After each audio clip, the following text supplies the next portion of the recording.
जगत में उनकी मिटी है चिंता, जो तेरे चरणों में आ गए हैं। जगत में उनकी मिटी है चिंता, जो तेरे चरणों में आ गए हैं। ना तुझको पाया किसी ने छल से, ना तुझको पाया किसी ने बल से, ना तुझको पाया किसी ने छल से, ना तुझको पाया किसी ने बल से। उन्हीं के जीवन हरे भरे हैं, जो तेरे चरणों में आ गए हैं। जगत में उनकी मिटी है चिंता, जो तेरे चरणों में आ गए हैं। ना तुझको पाया अमीर बनकर, ना तुझको पाया गरीब बनकर, ना तुझको पाया अमीर बनकर, ना तुझको पाया गरीब बनकर। उन्हीं को दर्शन हुए हैं तेरे, जो तेरे चरणों में आ गए हैं। जगत में उनकी मिटी है चिंता, जो तेरे चरणों में आ गए हैं। किसी ने जग में की है भलाई, किसी ने जग में की है बुराई, किसी ने जग में की है भलाई, किसी ने जग में की है बुराई।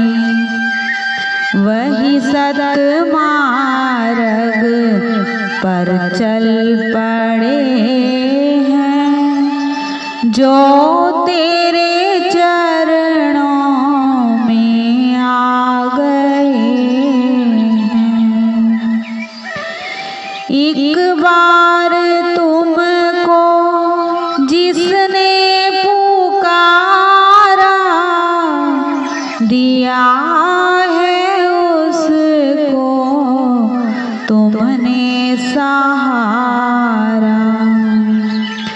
करे हैं उनके जन्मों के बंधन, काटे हैं उनके जन्मों के बंधन, जो तेरे चरणों में आ गए हैं। जगत में उनकी मिटी है चिंता, जो तेरे चरणों में आ गए हैं। श्री दादा गुरुदेव जी ने एक बार अपने सत्संग में सुनाया, दो मनुष्यों के दिल आपस में मिले हुए होते हैं, किंतु जब किसी कारण से मन फट जाते हैं तो पास और साथ रहने पर भी दोनों का मन अलग अलग हो जाता है। दृष्टांत के तौर पर दूध और जल को ही ले लो, जो आपस में मिले रहते हैं, परंतु दूध को मथ कर निकाला गया मक्खन सदैव जल में पड़ा रहने पर भी जल में मिलता नहीं। इसी तरह ज्ञान रूपी मधानी द्वारा जो मन संसार के लिए नहीं रहता, उसे ऐसा कर्म नहीं बनता जिससे फल की आशा हो या आगे के लिए संचित हो सके। उसका शरीर ऐसे काम करता है जैसे कुम्हार खाली चाक को चलाकर छोड़ दे। उससे बर्तन नहीं बन सकता, परंतु वह चाक घूमता अवश्य रहेगा। इसी तरह से ज्ञानी का शरीर यात्रा होती रहती है, परंतु आगे के लिए कर्म नहीं बनते। सेवा करने का इच्छुक अपने स्वामी के पास जाकर अपना मनोरथ कह देता है कि मैं आपकी सेवा करना चाहता हूँ, तो स्वामी भी उनको स्वीकार कर लेते हैं। फिर सेवक को गुरु और स्वामी से कुछ कहने की आवश्यकता नहीं पड़ती। स्वामी स्वयं ही उसके खाने पीने भरण पोषण की देखभाल करता है। बीमार हो तो उसकी दवा दारू का प्रबंध करता है। सेवक तो हर समय अपने स्वामी की ओर आँख, कान और ध्यान लगाए बैठा रहता है और यह प्रतीक्षा करता है कि अब स्वामी क्या आज्ञा कर दे। जैसे ही कुछ उनके श्रीमुख से आज्ञा निकले, उसको मैं शीघ्र ही पूरा करूं। माला फेरना मुख से, कंठ से या हृदय से जाप करना भी महात्माओं का बताया हुआ रास्ता है।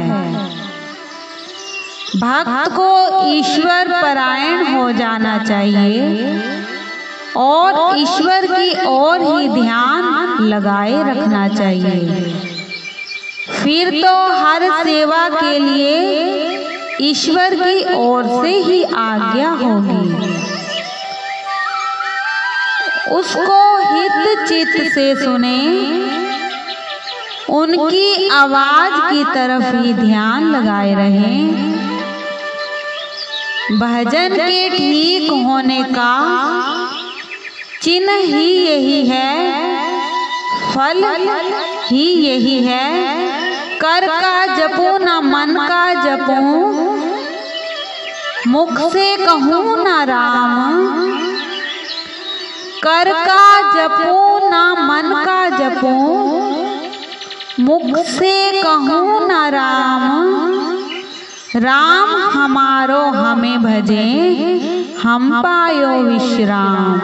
बोलो जयकारा बोल मेरे श्री गुरु महाराज की जय, बोलो साचे दरबार की जय।